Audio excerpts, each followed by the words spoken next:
ಎಫ್ಐಆರೇ ಅಂತಿಮ ಅಲ್ಲ, ಎನ್ಕ್ವೈರಿ ಅಂತಿಮ, ಚಾರ್ಜ್ ಶೀಟ್ ಅಂತಿಮ. ಹೌದು, ಖಂಡಿತ ನಾನು ಅದನ್ನು ಒಪ್ತೀನಿ, ಇಲ್ಲ ಅಂತಲ್ಲ. ಫಸ್ಟ್ ಏಡ್ ಮಾಡೋಣಾಗ ಈ ಥರದ್ದೆಲ್ಲ ಆಗುತ್ತೆ. ಚಾರ್ಜ್ ಶೀಟ್ ಹಾಕೋ ಟೈಮ್ನಲ್ಲಿ ಯಾರು ಅಮಾಯಕರಿದ್ದಾರೆ ಅಷ್ಟು ಜನನ ಬಿಟ್ಟು ಚಾರ್ಜ್ ಶೀಟ್ ಫೈಲ್ ನೀವಿಷ್ಟು ಹೇಳ್ತೀರ ರಾಜೇಶು ಒಂದು ನಿಮಿಷ ಕೇಳಪ್ಪ. ರಾಜೇಶ್ ಅದರಲ್ಲಿ ಇನ್ವಾಲ್ವ್ ಆಗಿಲ್ಲ. ರಾಜೇಶು ಅಲ್ಲಿ ಇದಕ್ಕೆ ಹೋಗಿದ್ದಾನೆ, ಸ್ಪಾಟ್ಗೆ, ಪೊಲೀಸ್ ಸ್ಟೇಷನ್ಗೆ ಗಣಪತಿ ಹೋದಾಗ. ಸೊ ಆ ಗಣಪತಿ ವಿಸರ್ಜನೆ ಮಾಡಿಸ್ಲಿಕ್ಕೆ ಹೋಗಿದ್ದಾನೆ. ನನಗೆ ಪೊಲೀಸ್ನವ್ರು ಫೋನ್ ಮಾಡಿದ್ರು, ಈ ಗಣಪತಿ ಸ್ಟೇಷನ್ಗೆ ಬಂದಿದೆ ಅಂತ. ನಾನೇ ಫೋನ್ ಮಾಡಿ ಬೈದು, ಮೊದಲು ಗಣಪತಿನ ತೊಗೊಂಡೋಗಿ ವಿಸರ್ಜನೆ ಮಾಡಿಸಿ ಈ ಥರ ಎಲ್ಲ ಮಾಡಬಾರ್ದಂತ. ಅವನ ಮಗ ಆ ಗಣಪತಿ ಟೀಮ್ ಒಳಗಿದ್ದ, ಅವನ್ನ ಅರೆಸ್ಟ್ ಮಾಡಿದ್ದಾರೆ.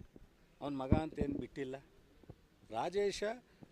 ಸೊ ಅದನ್ನು ಸ್ಟೇಷನ್ ಹತ್ರ ಹೋಗಿದ್ದಾನೆ ವಿನ ಈ ಗಲಾಟೆಗೆ ಇನ್ವಾಲ್ವ್ಮೆಂಟ್ ಅಂತಲ್ಲ. ಆ ಥರ ನೀವು CCTVಲಿರೋರು ಅರೆಸ್ಟ್ ಮಾಡಿದ್ರೆ 500 ಜನ ಅರೆಸ್ಟ್ ಮಾಡಬೇಕಾಗುತ್ತೆ. ಸೊ ನಾನು ಈಗಲೂ ಹೇಳ್ತಾ ಇರೋದು ಪೊಲೀಸ್ನವ್ರಿಗೆ, ಅವ್ರು ಪ್ರಥಮ ಹಂತದಲ್ಲಿ ಮಾಡಬೇಕಾದನ್ನ ಮಾಡಿದ್ದಾರೆ. ಕೆಲವೊಮ್ಮೆ ಅಮಾಯಕರು ಸಹ ಅದ್ರ ಮಧ್ಯದಲ್ಲಿ ಸಿಕ್ಕಿರ್ತಾರೆ, ಅವರೂ ಸಹ ಕೈ ಬಿಡಬೇಕಾಗತ್ತೆ. ಅದು ಯಾವುದೇ ಗುಂಪಲ್ಲಿ ಕೈ ಬಿಡಬೇಕಾಗುತ್ತೆ. ಆಮೇಲೆ ಇನ್ನೂ ಒಂದು ನಿಮಿಷ ಹೇಳ್ತೀನಿ, ಇನ್ನೂ ಇದಕ್ಕೆ ಈ ಕೃತ್ಯಕ್ಕೆ ಕಾರಣಕರ್ತರಾದಂಥ ಯಾರಿದ್ರೂ ಅವರನ್ನು ಪರ್ಟಿಕ್ಯುಲರಾಗಿ ಕಾರಣಕರ್ತರಾದವ್ರು ಮಾತ್ರ ಅರೆಸ್ಟ್ ಮಾಡ್ತಾರೆ, ಜನರಲ್ಲಾಗಿ ಅರೆಸ್ಟ್ ಮಾಡೋದು ಬೇಡ. ಸೊ ನೀವು ಹೇಳ್ದಂಗೆ ಅಮಾಯಕರನ್ನ ಅರೆಸ್ಟ್ ಮಾಡೋದು ಬೇಡ.